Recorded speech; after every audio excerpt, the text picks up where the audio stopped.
আমাকে cross fire দেওয়ার জন্য নিয়ে যাওয়া হয়েছিল। আল্লাহ রাব্বুল আলামিন ওদের কলিজার মধ্যে ভয় ঢুকিয়েছিলেন, কারো গুলি করার সাহস হয় না।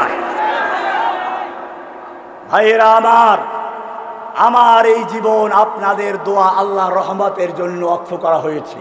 আমার বোনাস জীবন আমি কখনো কল্পনাও করতে পারি নাই আমাকে আবার এই মুক্ত জীবনে আসার সুযোগ হবে। আল্লাহ আমাকে বের করে নিয়েছেন। তাই আমি তোমাদেরকে বলবো, ঈমানি দুর্বলতার জন্য নয়, আমরা চাই সুপরিকল্পিত মাশরু পরিকল্পনার মাধ্যমে এদেশে ইসলামকে বিজয়ী করতে। এদেশের সেনাবাহিনীকে বলতে চাই, আপনারা সময় মতো সঠিক পদক্ষেপ নিয়েছিলেন। পুলিশের মতো হাসিনার পেটুয়া বাহিনীতে পরিণত না হয়ে এদেশের জনগণের পাশে দাঁড়িয়েছিলেন। সেজন্য এদেশের জনতা আপনাদেরকে সাবাস জানায়, ধন্যবাদ জানায়। আপনাদের মধ্যেও অনেক দেশপ্রেমিক ইসলাম প্রেমিক রয়েছে। মনে করবেন না জসিমউদ্দিন রহমানী হাসিনার সেই কথিত জঙ্গিবাদের নেতা। না, জসিমউদ্দিন রহমানীর অনুসারী তোমাদের সেনাবাহিনীর মধ্যে হাজার হাজার রয়েছে, স্কুলে রয়েছে, কলেজে রয়েছে, ইউনিভার্সিটি রয়েছে। জেনে রাখো, বুলগারদেরকে হত্যা করার পিছনে মাদ্রাসা ছাত্র অল্প কয়েকজন, যত বেশি কাজ করেছে সব ইউনিভার্সিটি ছেলেরা করেছে। সুতরাং যদি আবারও ইসলামের বিরুদ্ধে কেউ অবস্থান নেয়, সে সাংবাদিক হোক না কেন, পুলিশ হোক না কেন, সেনাবাহিনী হোক না কেন, আমি স্পষ্ট বলতে চাই, এদেশের তাওহীদি জনতা গর্জে উঠেছে। এই গর্জন তোমাদের রক্ত দিয়ে এদেশের মাটিকে রঞ্জিত করবে ইনশাআল্লাহ। এদেশের বুকে যুবকরা রক্ত দিতে শিখেছে। যখন যুবকরা, যে জাতির যুবকরা রক্ত দিতে শিখে, সেই জাতিকে কেউ দবিয়ে রাখতে পারে না। ومن يضلله فلا هادي له واشهد ان لا اله الا الله وحده لا شريك له واشهد ان محمدا عبده ورسوله صلى الله تعالى عليه وعلى اله وصحبه اجمعين. أما بعد، فقد قال الله تبارك وتعالى في كلامه المجيد والفرقان الحميد: أعوذ بالله من الشيطان الرجيم، بسم الله الرحمن الرحيم. وما لكم لا تقاتلون في سبيل الله والمستضعفين من الرجال والنساء والولدان الذين يقولون ربنا أخرجنا من هذه القرية الظالم أهلها واجعل لنا من لدنك وليا واجعل لنا من لدنك نصيرا.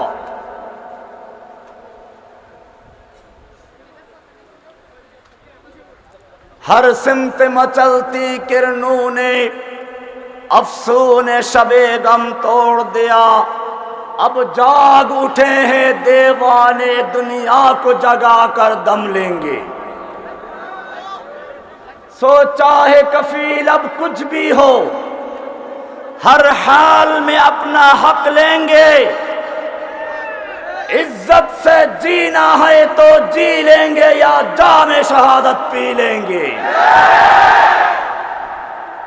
शब गुरीज़ा होगी आखिर जलवाए खुर्शीद से, ई चमन मामूर होगा नगमाए तौहीद से।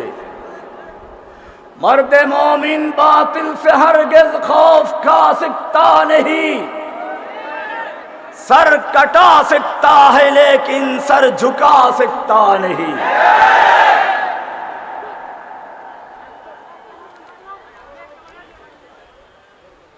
কিশোরগঞ্জের ওলামায়ে কেরাম ও তাওহীদি জনতার পক্ষ থেকে অদ্য 12 সেপ্টেম্বর 2024 বৃহস্পতিবার পুরাতন স্টেডিয়াম কিশোরগঞ্জের কারা নির্যাতিত মাজলুম ওলামাদেরকে সম্বর্ধনা ও গণসমাবেশের সম্মানিত সভাপতি হযরতুল আল্লামা হিফজুর রহমান খান সাহেব দামাত বরকাতুহুল আলিয়া, মঞ্চে উপবিষ্ট সহ সভাপতি হযরত মাওলানা আশরাফ আলী দামাত বরকাতুহুল আলিয়া, এদেশের মাজলুমদের ওলি ও নাসির শেখুল হাদিস মুফতি হারুন ইজহার চৌধুরী দামাত বরকাতুহুম, মুবাল্লিগে ইসলাম মুফতি মাহমুদুল হাসান গনবী, কারা নির্যাতিত মাজলুম ও আলেম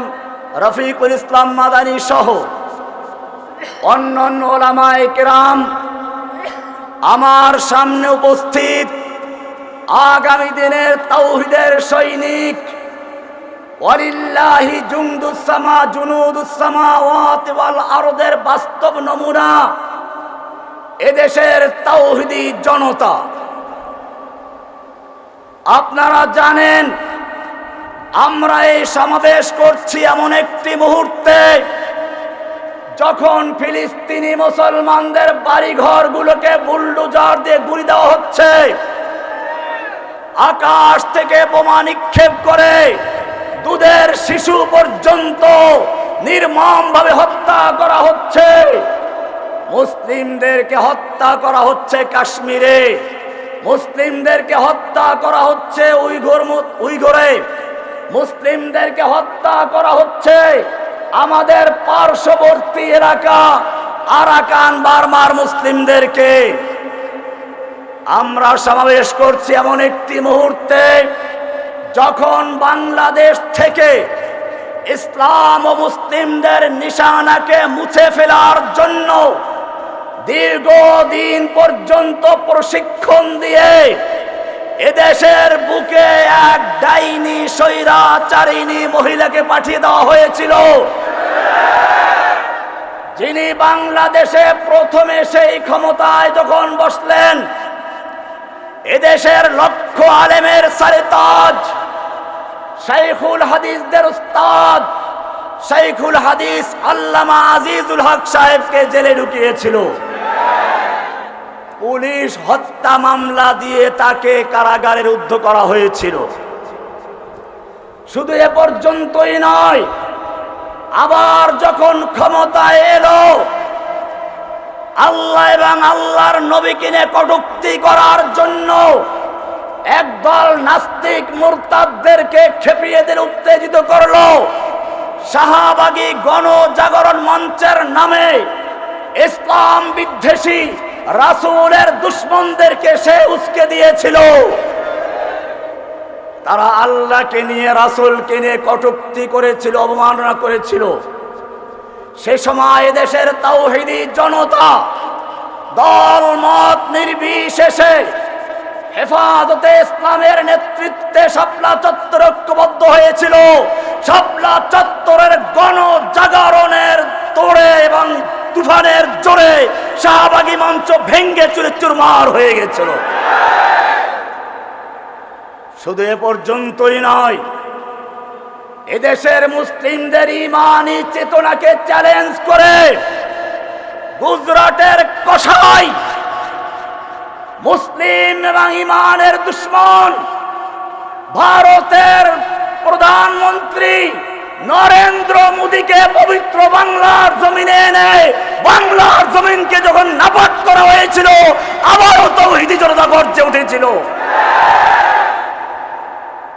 এই সরকার সেই কসাইকে খুশি করার জন্য এদেশের হাজার হাজার যুবকদের বুকে গুলি চালিয়ে তাদেরকে শহীদ করে তাদের রক্তের রাজপথকে রঞ্জিত করে দিয়েছিল। শুধু এ পর্যন্তই ক্ষান্ত নয়, এরপরে ইসলামের পক্ষে যারা কাজ করেছে, ইসলামকে যারা সমর্থন করেছে, সে যে দলের হোক না কেন তাদেরকে সন্ত্রাসী বলে, জঙ্গিবাদী বলে আখ্যায়িত করার চেষ্টা করেছে। যখন তার বিশ্ব মিডিয়াগুলো, বিশ্ব পরাশক্তিগুলো তার বিরুদ্ধে যায়, তখনই এদেশে একটা জঙ্গি নাটক সাজিয়ে সে বিশ্বের অমুসলিম শক্তিকে দেখাতে চায় বাংলাদেশে যদি ইসলাম নির্মূল করতে হয় তাহলে হাসিনার বিকল্প কেউ নেই, অথবা হাসিনাকে ক্ষমতায় রাখো, ইসলাম ধ্বংস করার জন্য সে যথেষ্ট। এ কারণে সে বারবার জঙ্গিবাদের নাটক তৈরি করেছিল। এই নাটক তৈরি করার জন্য কয়েকটা সংস্থা তৈরি করেছে।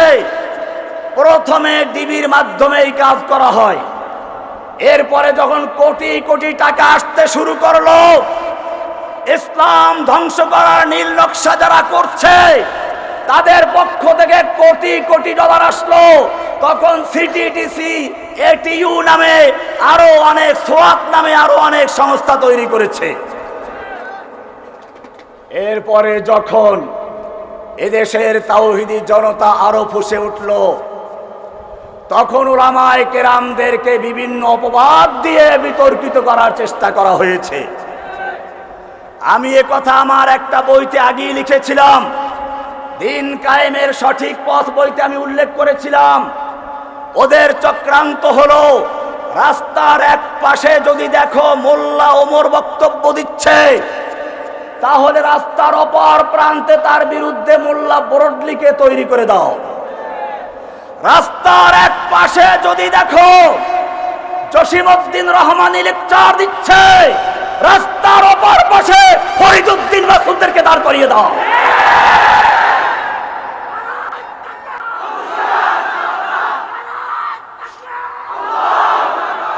আমাকে বলা হলো আনসারুল্লাহ বাংলা টিমের আধ্যাত্মিক নেতা, কখনো গুরু, কখনো প্রধান, কখনো আবার আরো কি যেন। আসল কথা হচ্ছে, মিথ্যা কথা বললে একবার স্থির থাকা যায় না। আমি আজকের এই সমাবেশের মাধ্যমে বাংলাদেশের সকল মিডিয়াকে জানিয়ে দিতে চাই, জসিমউদ্দিন রহমানী গ্রেপ্তার হওয়ার আগ পর্যন্ত বাংলাদেশে আনসারুল্লাহ বাংলা টিম নামে কোনো দল আছে বলে তার জানা ছিল না। আপনারা জানেন, একজন লোক যদি লেখক হয় আর সে কোনো দল করে, তাহলে অবশ্যই কোনো না কোনো সূত্র ধরে সে ওই দলের দিকে আহ্বান করবে। একজন লোক যদি ইমাম ও খতিব হয়, কোনো না কোনো সূত্র ধরে সে তার বক্তব্যে সেই দলের প্রতি আহ্বান জানাবে, সমর্থন জানাবে। একজন লোক যদি মাদ্রাসার টিচার হয়, তাহলে সে কোনো না কোনো সূত্র ধরে তার ছাত্রদেরকে ওই দলের প্রতি আহ্বান জানাবে। আমি এই সব প্ল্যাটফর্মে কাজ করেছি। আমি ধানমন্ডির এক মসজিদের ইমাম ও খতিব ছিলাম, জামিয়া রহমানিয়ার ছাত্র এবং মুহাদ্দিস ছিলাম। আমি অনেকগুলো বই লিখেছি। সাংবাদিক ভাইদেরকে বলি, তোমরাও তো তদন্ত করো জসিমউদ্দিন রহমানীর বইগুলো, জসিমউদ্দিন রহমানীর বক্তব্যগুলো, জসিমউদ্দিন রহমান ইমাম, মুয়াজ্জিন, মুসল্লি ছাত্রদেরকে সব তালাশ করে একটা প্রমাণ খুঁজে বের করো যেখানে জসিমউদ্দিন রহমানী আনসারুল্লাহ বাংলা টিমের দলে কাউকে আহ্বান করেছে, অথবা এই দলের প্রতি সমর্থন করেছে, অথবা এই দলের কোনো নাম উল্লেখ করেছে। সরকার যখন কোনো প্রমাণ উপস্থাপন করতে পারে নাই, ব্লগার রাজীব হায়দা হত্যার মামলায় আমাকে প্রধান আসামি দেখানো হয়েছিল, প্রচার করা হয়েছিল, কিন্তু আপনারা দেখেছেন, বিশ্ববাসী দেখেছেন সেই মামলায় 2 জনকে ফাঁসি দেওয়া হয়েছিল, 1 জনকে যাবজ্জীবন, 10 জনকে, 3 জনকে, 4 জনকে 10 বছর সাজা, আমাকে দেওয়া হয়েছিল 5 বছরের সাজা। কয় বছরের? এটা পাগলেও জানে। ওই মামলার সঙ্গে যদি আমাকে প্রমাণ করতে পারতো তাহলে 5 বছরের সাজা নয়, গলায় রশি ধরিয়ে ঝুলিয়ে তারা হত্যা করত। এরপরও কি প্রমাণের প্রয়োজন আছে?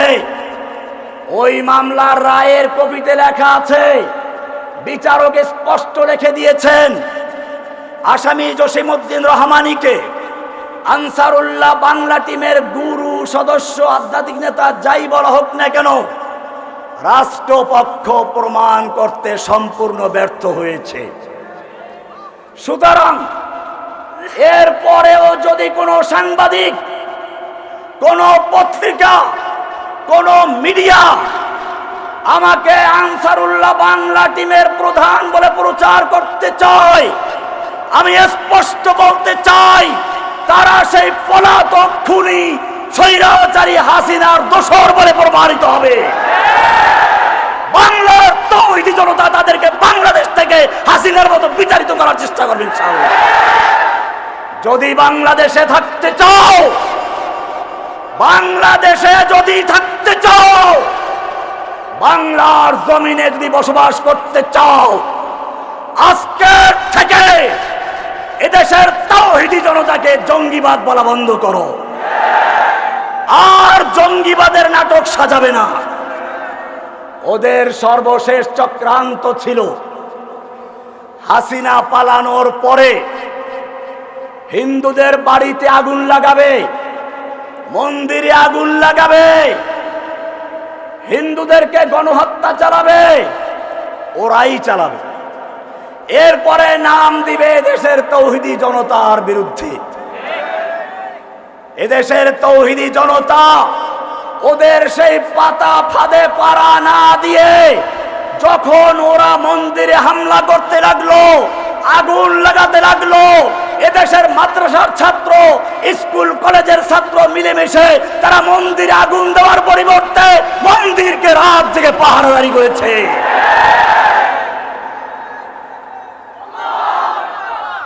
ওদের চক্রান্ত মাকড়সার জালের ন্যায় ছিন্ন ভিন্ন হয়ে গেছে, এখনো থেমে নাই।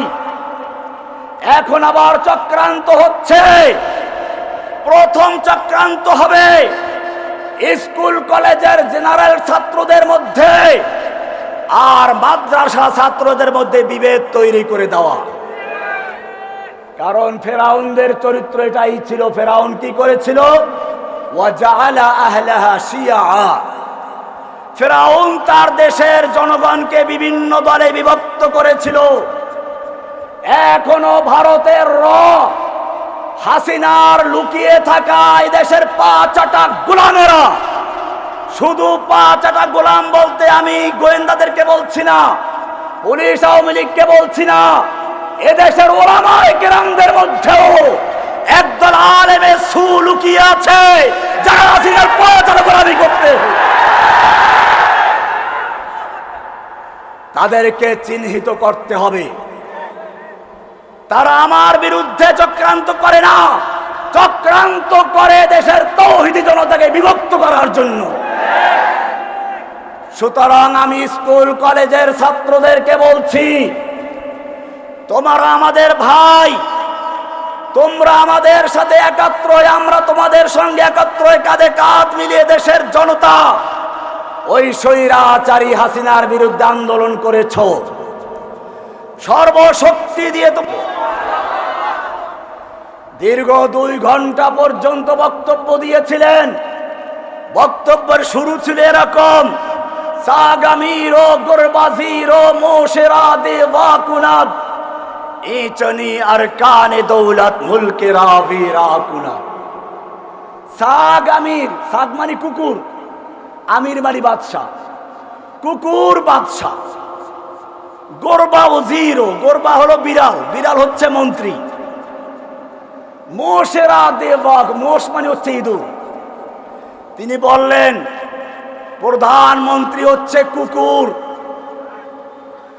মন্ত্রী হচ্ছে বিড়াল, এমপিরা হচ্ছে ইঁদুর। এই রকম লোকদের যারা যেই সংসদ চলে, সেই সংসদ জাতির কল্যাণ বয়ে আনা, সেই সংসদ জাতির ধ্বংস বয়ে এনে। বাংলাদেশে তাই হয়েছে।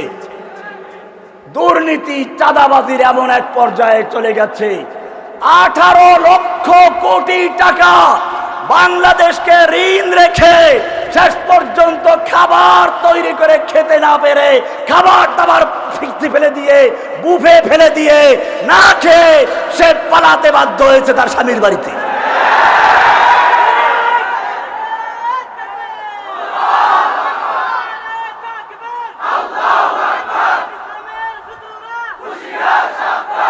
আমার মনে পড়ে কোরআনের আয়াত, যা আল হাক্কু ওয়া যাহাকাল বাতিল ইন্নাল বাতিলা কানা যাহুকা। ফিরাউন आए, हामान आए, जालिम जाबिर सुल्तान आए, कितने कितने शैतान आए, सबको हुई रुसवाई हासिल। जा अल हक्कु व ज़हक़ल इन्नल बातिला काना ज़हूक़ा। हसीना आए, नौफिल आए, कौआ कादिर नानुक आए, मुरद आए, आनिस आए, कामल जैसा शैतान आए, सबको हुई रुसवाई हासिल, सबको हुई रुसवाई हासिल। जाल हक्कु व ज़हक़ल बातिल इन्नल बातिला काना ज़हूक़ा। ভাইরা আমার, ওরা কল্পনাও করে না এত তাড়াতাড়ি পালাতে হবে। মনে পড়ে সূরা হাশরের আয়াত, আল্লাহ তাআলা বলছেন, মা যানান্তুম আইয়াখরুজু, তোমরা কল্পনাও করতে পারো না তারা এরকম পালিয়ে যাবে। ওয়াযান্নু আন্নাহুম মানিআতুহুম হুসুনুহুম মিনাল্লাহ, তারাও মনে করেছিল তাদের দুর্গ তাদেরকে রক্ষা করবে। তাদের দুর্গ পুলিশ, তাদের দুর্গ ভারতের তাদের দুর্গ ছাত্রলীগ যুবলীগ, তারা মনে করেছিল তাদের দুর্গ তাদেরকে রক্ষা করবে। আল্লাহ বলছেন, ফাতাহুমুল্লাহু মিন হাইসু লাম ইয়াহতাসিবু, আল্লাহ তাআলা এমন ভাবে তাদেরকে আক্রমণ করলেন তারা কল্পনাও করতে পারে নাই। এদেশের তৌহিদি জনতা, ছাত্র জনতা, স্কুল কলেজ মাদ্রাসা, এমনকি সালাফি হানাফি, এমনকি ইংলিশ মিডিয়ামের মহিলারা পর্যন্ত, ডিওএসএস এর মহিলারা পর্যন্ত ওদের পতনের জন্য মিছিল নিয়ে রাস্তায় বেরিয়ে এসেছিল। আমি তোমাদেরকে বলতে চাই, এই ঐক্য যদি ধরে রাখতে না পারো তাহলে সেদিন বেশি দূরে না যেদিন আবার সেই জালিম শাসকরা এদেশে ক্ষমতায় আসার জন্য সর্বাত্মক চেষ্টা করবে। এদেশের সেনাবাহিনীকে বলতে চাই, আপনারা সময় মতো সঠিক পদক্ষেপ নিয়েছিলেন। পুলিশের মতো হাসিনার পেটুয়া বাহিনীতে পরিণত না হয়ে এদেশের জনগণের পাশে দাঁড়িয়েছিলেন। সেজন্য এদেশের জনতা আপনাদেরকে সাবাস জানায়, ধন্যবাদ জানায়। আপনাদের মধ্যেও অনেক দেশপ্রেমিক, ইসলাম প্রেমিক রয়েছে। মনে করবেন না জসিমউদ্দিন রহমানী হাসিনার সেই কথিত জঙ্গিবাদের নেতা, না না, জসিমউদ্দিন রহমানীর অনুসারী তোমাদের সেনাবাহিনীর মধ্যে হাজার হাজার রয়েছে, স্কুলে রয়েছে, কলেজে রয়েছে, ইউনিভার্সিটি রয়েছে। জেনে রাখো, ব্লগারদেরকে হত্যা করার পিছনে মাদ্রাসা ছাত্র অল্প কয়েকজন, যত বেশি কাজ করেছে সব ইউনিভার্সিটি ছেলেরা করেছে। সুতরাং যদি আবারও ইসলামের বিরুদ্ধে কেউ অবস্থান নেয়, সে সাংবাদিক হোক না কেন, পুলিশ হোক না কেন, সেনাবাহিনী হোক না কেন, আমি স্পষ্ট বলতে চাই, এদেশের তাওহীদি জনতা গর্জে উঠেছে। এই গর্জন তোমাদের রক্ত দিয়ে এদেশের মাটিকে রঞ্জিত করবে ইনশাআল্লাহ। এদেশের বুকে যুবকরা রক্ত দিতে শিখেছে। যখন যুবকরা, যে জাতির যুবকরা রক্ত দিতে শিখে, সেই জাতিকে কেউ দবিয়ে রাখতে পারে না। আপনারা জানেন, ইব্রাহিম আলাইহিস সালাম যখন মূর্তিগুলো ভেঙেছিলেন, নমরুদকে খবর দেওয়া হয়েছিল। সর্বপ্রথম জিজ্ঞেস করলো, কোনো যুবক আছে যে যুবক মূর্তিগুলোর সমালোচনা করে? কেন যুবকের প্রশ্ন ছিল? নমরুদ বুঝতে পেরেছিল এই রাজকীয় মূর্তিখানার মূর্তিগুলো ভেঙ্গে চুরমার করা হলো, কোনো ঝড় তুফান হয় নাই, কোনো ভূমিকম্প হয় নাই, মারামারি যুদ্ধ লাগে নাই, তাহলে এই মূর্তিগুলো কিভাবে ভাঙলো? নিশ্চয়ই এটা মূর্তি ভাঙ্গা পর্যন্ত শেষ নয়, এটা হচ্ছে এই মূর্তির সমাজকে ভেঙ্গে দিয়ে তাওহীদি সমাজ গড়ার জন্য এক মহা পরিকল্পনার শুভ সূচনা মাত্র। আর এইরকম সুন্দর পরিকল্পনা যুবকদের মাথায় আসতে পারে, কোনো বুড়োর মাথায় নয়। আপনারা দেখেছেন এদেশের একজনকে জাতির পিতা বানানো হয়েছিল, বড় বড় মূর্তি বানিয়ে রাখা হয়েছিল। সেই মূর্তির প্রতিবাদ করার জন্য শাইখুল হাদিস ইবনে শাইখুল হাদিস আমার স্নেহের ভাই আল্লামা মামুনুল হককে সহ আরো অনেকে গ্রেফতার করা হয়েছিল। কিন্তু সেই মূর্তি গলায় রশি লাগিয়ে ট্রেন নয় কেন দিয়ে তাদেরকে ধ্বংস করে দেওয়া হয়েছে। মুজিব এখন ট্রেনে চলে নাই। বুঝতে হবে, এই দেশে যারা মূর্তির ঘর বানাতে চায়, মূর্তির সমাজ যারা গড়তে চাও, তোমাদের সকলের পরিণতি ওই রকমই হবে। আমি আমার মুসলিম যুবক ভাইদেরকে বলবো, তোমরা কোনো ষড়যন্ত্রের ফাঁদে পা দিবে না, খুব সাবধান থাকবে। আমার বিরুদ্ধেও একদিকে যেমন নাস্তিক মুরতাদ এবং অপশক্তি বিরোধিতা করছে, আমাদের একদল নাদান দোস্ত আমার বিরুদ্ধে লেগেছে। তাদের বক্তব্য হলো রহমানি জেল থেকে বেরিয়ে ইমানের দুর্বল হয়ে গেছে। না, তোমাদের ভালো করে বুঝতে হবে, আমি তোমাদের অনেককেই দেখেছি রিমান্ডে যখন পরীক্ষা হয়েছে, ঝুলিয়ে দেওয়া হয়েছে, অল্প সংখ্যক লোক তোমরা পরীক্ষায় পাশ করেছো, বেশিরভাগ লোক ওদের স্বীকারকতা স্বীকার করেছো। আমার বিরুদ্ধেও তোমরা সাক্ষী দিয়েছো। তোমরা কাকে চ্যালেঞ্জ করছো? কার ইমান দুর্বল বলছো? জসিমউদ্দিন রহমানি দুর্বল হলে সর্বশেষ তাকে প্রস্তাব করা হয়েছিল। আল্লাহ তাআলা চান নাই ওই জালিমের শর্ত মেনে সুযোগ সুবিধা নিয়ে মাথা নত করে বের হওয়া। আল্লাহ তাআলা চেয়েছিলেন তাওহীদের ডাক দিয়ে, তাওহীদ কারো সামনে মাথা নত করতে পারে না। মর্দে মোমিন বাতিল সে হরগিজ खौफ खा सकता नहीं, सर कटा सकता है लेकिन सर झुका सकता नहीं। আমাকে সকাল থেকে বিকাল পর্যন্ত রিমান্ড শেষ হয়ে গেছে, তারপর বলে খালি আপনি এতটুকু স্বীকার করেন। আমাকে গাড়ির মধ্যে রাখা হয়েছিল গরমের মধ্যে। পরে একজন দেখে বলে, ইউনূস আলাইহিস সালাম তো মাছের পেটে সাদা হয়ে গিয়েছিলেন, আপনিও তো সেরকম সাদা হয়ে গেছেন। ভাইরা আমার, যখন তারা কোনোভাবে টলাতে পারে নাই, শেষ পর্যন্ত আশাহত হয়ে কোর্টে জমা দিয়ে চলে গেছে। আল্লাহ তাআলা চাইলেন এই বাতিলের সামনে মাথা নত করে নয়, তাওহীদের ঈমানদাররা কখনো মাথা নত করতে জানে না। মর্দে মোমিন বাতিল সে হরগিজ खौफ खा सकता नहीं, सर कटा सकता है लेकिन सर झुका सकता नहीं। আল্লাহ তাআলা সম্মানের সঙ্গে মাথা উঁচু করে বের করে নিয়ে এসেছেন। কোন জালিমের শর্ত মানার কোনো প্রয়োজন হয় নাই, কোন জালিমের কোনো সুযোগ সুবিধা নেওয়ার প্রয়োজন হয় নাই। আমাকে ক্রস ফায়ার দেওয়ার জন্য নিয়ে যাওয়া হয়েছিল। আল্লাহ রাব্বুল আলামিন ওদের কলিজার মধ্যে ভয় ঢুকিয়েছিলেন, কারো গুলি করার সাহস হয় না। ভাইয়েরা আমার এই জীবন আপনাদের দোয়া আল্লাহর রহমতের জন্য ওয়াকফ করা হয়েছে।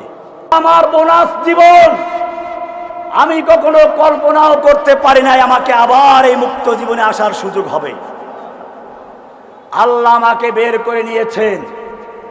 তাই আমি তোমাদেরকে বলবো, ঈমানি দুর্বলতার জন্য নয়, আমরা চাই সুপরিকল্পিত মাশরু পরিকল্পনার মাধ্যমে এই দেশে ইসলামকে বিজয়ী করতে। জেনে রাখো, আল্লাহর নবী যখন মক্কায় দাওয়াতের কাজ শুরু করলেন, তাওহীদের দাওয়াত দেওয়া শুরু করলেন, আবু বকর, ওমর, ওসমান, হামজার মতো লোক আল্লাহর নবীর পাশে দাঁড়িয়েছে। তখনও মক্কার খানায় কাবার ভিতরে বাইরে প্রায় 360টা মূর্তি ছিল। ইচ্ছে করলে রাতের আধারে কিছু মূর্তি ভাঙতে পারতেন কিনা? পারতেন না? ভেঙ্গেছিলেন। কেন ভাঙেন নাই? আল্লাহর নবীর ঈমান কি দুর্বল ছিল? আবু বকরের ঈমান কি দুর্বল ছিল? ওমরের ঈমান কি দুর্বল ছিল? হামজার ঈমান কি দুর্বল ছিল? তাহলে কেন ভাঙেন নাই? ভালো করে বুঝে রাখো। আল্লাহর নবী তখন চিন্তা করলেন, এই 2-4টা মূর্তি ভাঙলে আমার কোনো লাভ নেই। আজকে ভাঙবো, কালকে তারা আরো মজবুত করে পাথর দিয়ে তৈরি করবে। তার চেয়ে আমি তাওহীদের দাওয়াতের মাধ্যমে, তাওহীদের প্রচারের মাধ্যমে মানুষের অন্তরের থেকে মূর্তি ভেঙে ফেলে দিব। তখন সেই লোকগুলো নিজেরাই মূর্তি ভাঙবে, আমার আর ভাঙার প্রয়োজন হবে না। আল্লাহর নবী মুহাম্মদ সাল্লাল্লাহু আলাইহি সাল্লামের সেই সুন্নাহকে সামনে রেখে আমিও তোমাদেরকে বলতে চাই, বাংলাদেশের মানুষ কোরআনকে ভালোবাসে, রাসূলকে ভালোবাসে, আল্লাহর খানায়ে কাবাকে ভালোবাসে। ওদের ভিতরে তাওহীদের জ্ঞানের কমি রয়েছে। এখন থেকে তোমরা প্রতিটি ঘরে ঘরে তাওহীদের আওয়াজ ছড়িয়ে দাও। তারা যখন বুঝতে পারবে নামাজ যেরকম ফরজ, রোজা যেরকম ফরজ, হজ যেরকম ফরজ, আল্লাহর জমিনে আল্লাহর দ্বীন কায়েম করাও তেমনি ফরজ, তখন আর তোমাদের মূর্তি ভাঙতে লাগবে না। ওই তাওহীদি জনতার গণজোয়ার শুধু মূর্তি ভাঙবে না, জালেম জাহির তছনছ করে দিয়ে বাংলাদেশের সংসদে কালেমার পতাকা পতপত করে উড্ডীন করে ছাড়বে ইনশাআল্লাহ। সেজন্য যুবকদেরকে আমি বলবো, আবেগ দিয়ে নয়, বিবেক দিয়ে সুনির্দিষ্ট পরিকল্পনার মাধ্যমে মুফতি হারুন এজাহার মাঠে নেমেছেন, মুফতি মাহমুদুল হাসান গুনবী রয়েছেন, এদেশের বড় বড় ওলামায়ে কেরাম মাঠে রয়েছেন। আজকে আমি যেখানেই যাচ্ছি সেখানেই একটা যুবকদের বড় অংশকে পাচ্ছি। আমি আশা করি আমরা যদি ঐক্যবদ্ধভাবে কাজ করতে পারি তাহলে সেদিন বেশি দূরে নয়, যেদিন বাংলাদেশের ব্যাংকে, আদালতে, সংসদে কোরআন ছাড়া অন্য কিছু চলবে না। আমাদের মধ্যে বিভেদ তৈরি করার চেষ্টা চলবে। হেফাজতের নেতাদেরকেও বলবো, আপনাদের বিরুদ্ধেও চক্রান্ত হচ্ছে, হেফাজতকে ভাঙ্গার ষড়যন্ত্র হচ্ছে, এদেশের আলেমদের মধ্যে চক্রান্ত হচ্ছে। আপনারা কোনো কাফেরের মুরতাদের ফাঁদে পা না দিয়ে ঐক্যবদ্ধভাবে মাঠে এগিয়ে চলুন। জালিমের যত বড় বাধা উপেক্ষা করে চলুন। তন্দিয়ে বাদ মুখালিফ से ना घबरा आए औकाब, ये तो चलती है तुझे ऊंचा उड़ाने के लिए। বাতিলের যত বাধা আসবে, বাধার তরঙ্গে তরঙ্গে তোমরা আরো সামনে এগিয়ে যাবে। আল্লাহ তোমাদের সাহায্য করবেন ইনশাআল্লাহ। सबक पर फिर सदाकत का, अदालत का, शजाअत का लिया जाएगा काम तुझसे, दुनिया के इमामत का। व आखिर दावाना अनिल हम्दुलिल्लाहि रब्बिल आलमीन। अस्सलामु अलैकुम।